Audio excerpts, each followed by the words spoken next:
I, female 28, told my mom she can't wear a wedding dress to my wedding, and now she's sending me pictures of herself crying in a hotel lobby. Throwaway account because my cousins know my main, and this whole situation is embarrassing enough already. So I'm getting married to Mitchell, male 31, in literally 3 weeks. We've been together for 5 years after meeting at my friend Jess's barbecue. He's amazing and supportive, and I seriously can't wait to marry him. But my mom is turning what should be the happiest time of my life into a mess. Some background. My parents got divorced when I was 16, mainly because my mom, Victoria, female 54, is like the most over-the-top person ever, and my dad, Ronald, male 56, is very different. My mom had me when she was pretty young, and they had a courthouse wedding because she was already pregnant with my older brother, who lives in Australia now and can't make it to the wedding, which sucks, but whatever.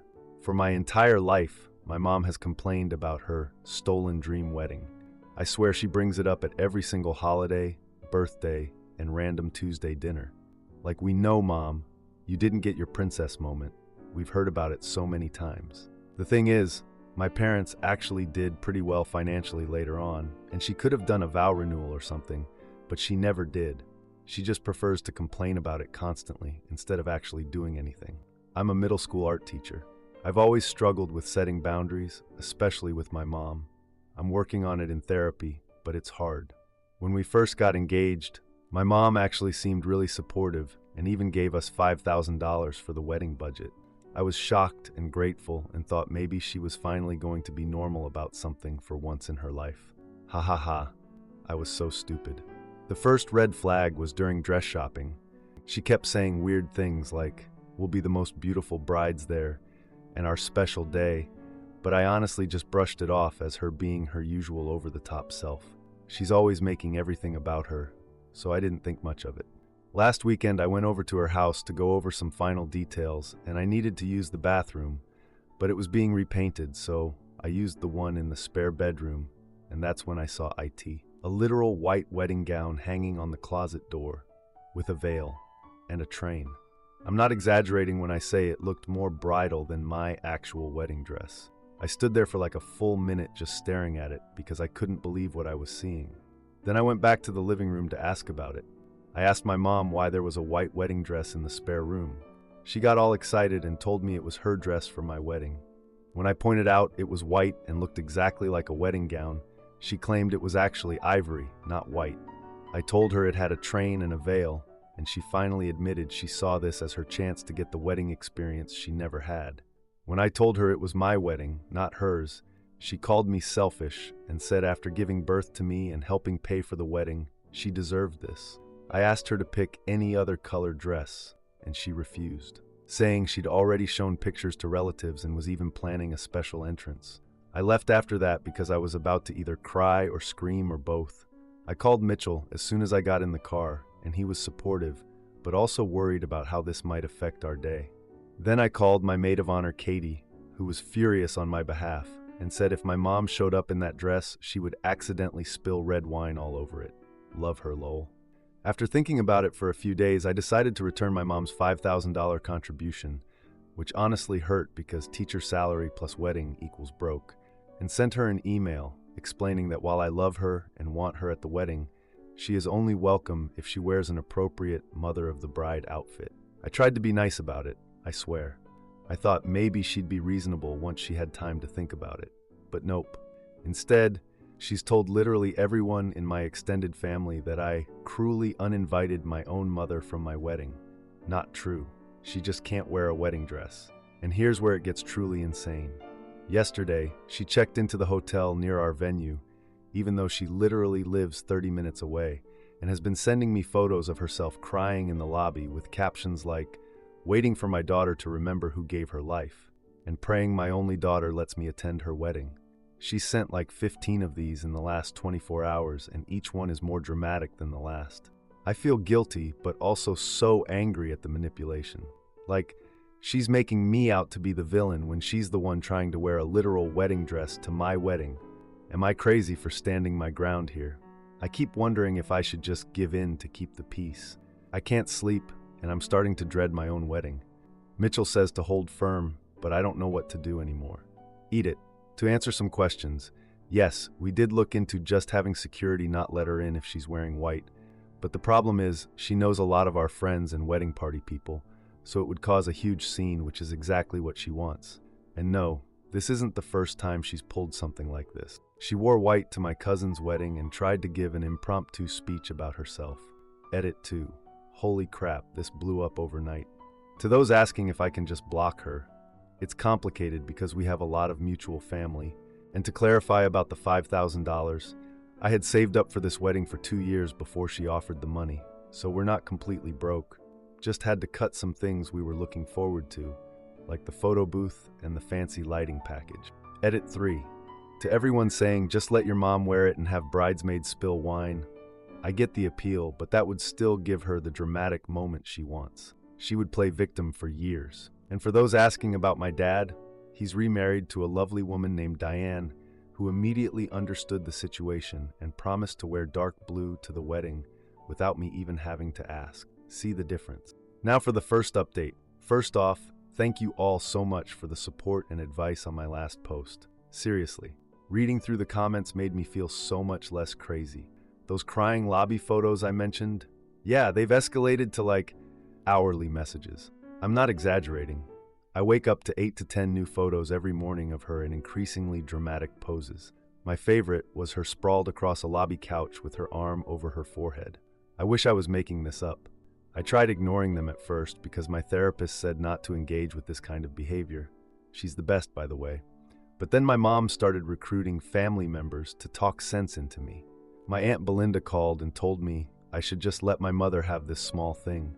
She said the dress was barely off-white, and I was making too big a deal about it. I literally laughed out loud.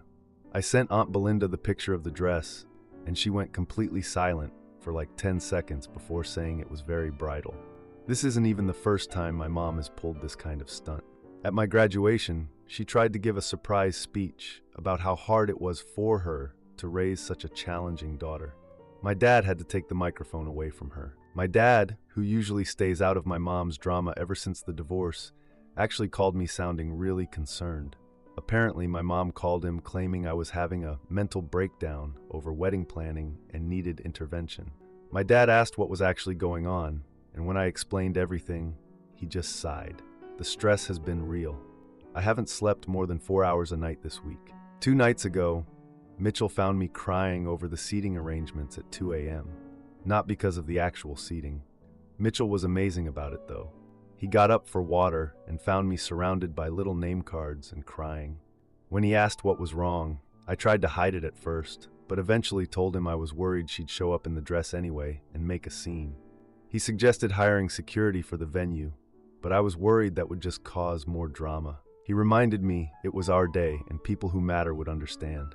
After 3 straight days of non-stop crying photos and guilt-tripping messages, literally my phone was buzzing every 20-30 minutes, I finally snapped when she sent a message at 4 a.m. yesterday saying, "I've never asked you for anything in my entire life." I couldn't believe she said that. This is the woman who asked me to co-sign on a car loan when I was 19. I refused. Asked me to skip my finals in college to go on a cruise with her because she had no one to go with after fighting with her boyfriend. Asked me to lend her $7,000 for an investment opportunity last year. It was a timeshare presentation. Asked me to be her emotional support person at my cousin's wedding because she was triggered by weddings, then wore white and tried to give a speech. Asked me to cancel plans with Mitchell on our anniversary because she was having a crisis. She couldn't figure out her new phone. I was done. Completely done. I finally texted her that I love her and understand she has disappointments about her own wedding, but this is my wedding to Mitchell. I said she's welcome to attend wearing any color other than white ivory cream. That's the boundary. I hope she'd choose to be there. Guys, she went crazy. Within 1 hour of sending that text, she forwarded it to literally my entire extended family with commentary about her cruel, heartless daughter. She somehow got Mitchell's parents' numbers, they've met twice, and called them saying I was unstable and needs intervention. She posted a dramatic Facebook status about mothers being replaced and discarded at weddings with a photo of me as a baby, and the grand finale, she showed up at our apartment screaming in the hallway until our neighbor across the hall threatened to call the police. I can't even. Over a dress. a dress. The wedding is literally 2 days away now. I've blocked her number. Mitchell's best man, who works in event security, is arranging for someone to be at the door of the venue. I've given them her picture and told the wedding party what's happening. Has anyone dealt with something like this? How do I even handle the actual wedding day now? I'm determined to enjoy it, but I'm also just so sad that it's come to this. Edit. Thanks so much for the support. I'm trying to respond to comments, but there are so many, and I'm literally running on coffee and stress at this point.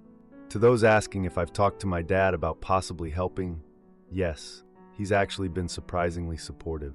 He's going to run interference with family and has offered to have someone from his side of the family stationed at the entrance as additional backup. My stepmom Diane has also been amazing and offered to help with anything I need. A lot of you are asking about the dress. Yes, it's literally a full white wedding gown with a train and veil. Not off-white or cream or champagne or whatever she's telling people. It's white. Like whiter than my actual dress, which is technically ivory with some blush undertones. And no, I'm not being bridezilla for not wanting my mom to literally wear a wedding dress to my wedding. Sorry, that wasn't directed at you guys, just repeating what I've had to explain to family members 500 times. To answer the question about why I didn't just let her wear it and have my bridesmaids accidentally spill wine on her. 1, that would still give her the drama and attention she wants. 2, Katie MOH was 100% ready to do this, but the problem is my mom would make herself the victim for years and I'd never hear the end of it. The wine would just give her more ammunition about how everyone was against her. Now for the second update. So it's been a little over 2 weeks since the wedding and I'm finally feeling emotionally stable enough to write this update. I guess I should start with what happened right before the wedding because, oh my freaking God, it somehow got even worse than the lobby crying photos and the screaming in our apartment hallway.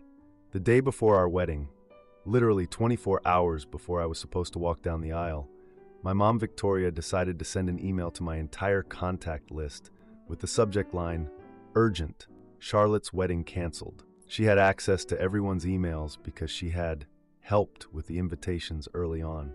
Biggest mistake ever, I know.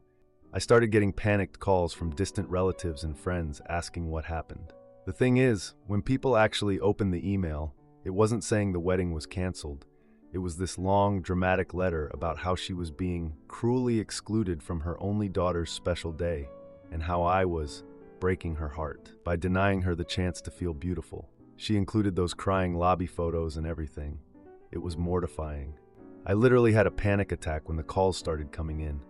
Mitchell found me hyperventilating in our bathroom. I just kept thinking how she was ruining everything, and there was nothing I could do to stop her. Like, who does that? And then something completely unexpected happened. My dad stepped up. Like, really stepped up. My dad, Ronald, has basically avoided conflict with my mom since their divorce 12 years ago. Even during their marriage, he would do anything to keep the peace. It was actually a big part of why they got divorced. He wouldn't stand up to her about anything, and it just enabled her behavior. We've talked about it in family therapy. Just me and him, obviously not with my mom, lol.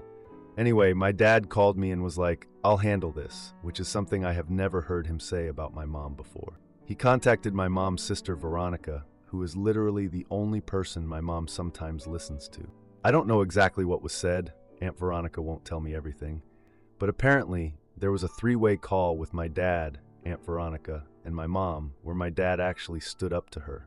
Aunt Veronica told me later that my dad said to my mom that this wasn't about her, and for once in her life, she needed to put me first. Which doesn't sound that dramatic written out, but trust me, for my conflict-avoidant dad, this was basically him being incredibly forceful. Oh, and while all this was happening, we had our own wedding mini-disasters happening. The bakery delivered a lemon cake instead of vanilla, which would have been fine except Mitchell is allergic to citrus, and we had to scramble to find a replacement. And one of Mitchell's groomsmen got food poisoning the night before from some sketchy sushi place. But he was a trooper and still showed up even though he was basically running to the bathroom every 20 minutes during the ceremony. Sorry, Mark. But honestly, the wedding day itself was perfect. Like, surprisingly perfect. My mom didn't show up, thank God, and we had security at the door just in case. The replacement cake was actually better than what we originally ordered. The weather was amazing. My dress didn't rip. Nothing caught on fire. It was everything I wanted. I did feel this weird mix of sadness and relief about my mom not being there. Like, I was definitely relieved we didn't have to deal with the drama, but there's still this little girl part of me that wanted her mom at her wedding, you know? Mitchell's mom was amazing, though, and helped me with all the mother-daughter traditional stuff. She even brought a handkerchief for me that was something borrowed and something blue. It was her grandmother's. Of course, my mom couldn't just let the day happen without trying to insert herself somehow. During the actual ceremony and reception, she was posting old baby photos of me on Facebook with these manipulative captions like, "Remembering when my daughter still loved me," and "The little girl who once couldn't sleep without her mommy now doesn't want me at her wedding." My cousin was monitoring her social media and didn't tell me until after the honeymoon, bless her.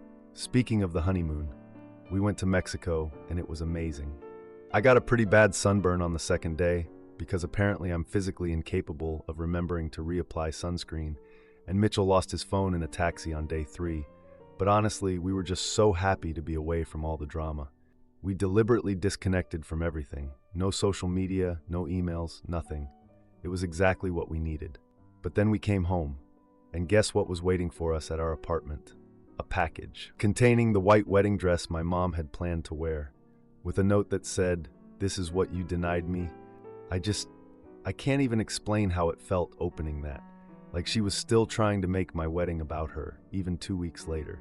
Mitchell found me sitting on the floor, surrounded by white tulle, and just staring at the note. He asked what we should do with the dress and suggested donating it to a charity shop. I was worried that would make my mom even angrier. I know, I was still trying to manage her feelings. He pointed out that nothing was going to make her happy at this point, and that's when it hit me. I've spent my entire life trying to manage my mom's emotions, always trying to be careful, giving in to avoid drama, making myself smaller so she could be bigger. Mitchell told me that maybe it was time to stop taking responsibility for her feelings because they're hers, not mine. I just started crying because I realized how exhausted I am from trying to please her my whole life. Mitchell suggested we set some firm boundaries going forward, and I agreed, but said I felt guilty about ruining family harmony. He reminded me that my mom is the one disrupting harmony, not me. That's when I decided I needed to prioritize our marriage over my mom's demands, which sounds so obvious when I type it out, but has been so hard to actually do. Of course, my mom didn't stop with the dress delivery. She kept sending these manipulative messages, switching between tearful voicemails, "I just don't understand what I did to deserve this treatment," and angry accusations, "You've always been selfish, just like your father." After talking with my therapist, who is a saint by the way, I decided to send my mom one final text. I wrote this long message acknowledging her feelings, but saying that our relationship could only continue if she respected my boundaries and got professional help. I sent information for family therapy and said I'd be open to attending with her after she had worked with a therapist individually for at least 3 months. Guys, her response was extremely angry. She called me screaming so loud I had to hold the phone away from my ear. She accused me of calling her crazy and needing fixing, said I was abusive for suggesting therapy, threatened to come to the school where I teach and expose me to my colleagues, whatever that means. Then she said I was dead to her unless I made a public apology. The cherry on top. She posted screenshots of private family text conversations on social media with her own commentary added. Some of these texts were from when I was a teenager and included really personal stuff. That's when I finally realized I can't fix this relationship by myself. It takes 2 people to make it work, and she's not willing to do her part. So I made the really difficult decision to block her on everything. Phone, email, social media, all of it. The weird thing is, several family members who initially sided with her have reached out to apologize. I guess seeing her increasingly out of control behavior made them realize this wasn't just wedding stress, or me being a bridezilla. Still hate that word. I'm working with my therapist to process all the guilt and grief I'm feeling. It's hard. Some days I feel strong and certain about my decision. Other days I feel like the worst daughter in the world. My dad has actually become more present in my life through all this. He recently told me he regrets not protecting me more from my mom's behavior when I was growing up, which made me cry but also helped me feel less crazy about all this. So that's where things stand. I'm mourning the mother-daughter relationship I always wished I had, but I don't regret standing firm about the wedding dress boundary. Maybe someday she'll get help and we can work towards some kind of relationship, but I'm not holding my breath. For now, I'm focusing on my marriage and the family members who actually support me. Edit. Wow, I didn't expect this much response. Edit 2. Someone asked what happened to the dress. We ended up donating it to a charity that provides wedding dresses to military brides who can't afford them. So at least something good came out of this mess. Edit 3. For those asking if I've completely cut contact with my mom, yes, for now. My therapist suggested a minimum of 3 months no contact to give myself space to heal and establish what healthy boundaries would even look like. After that, we'll reassess. A lot of you are asking if Mitchell and I will be moving and changing our phone numbers. We're actually looking at apartments in a different neighborhood with better security, controlled access building. I've also alerted my school administration about the situation, just in case she tries to show up there. Thankfully, my principal is super understanding. Thank you all so much for the support through this whole saga. Your comments and advice literally got me through some of the hardest days. I've saved so many of your messages to reread when I start feeling guilty again. This community has been amazing.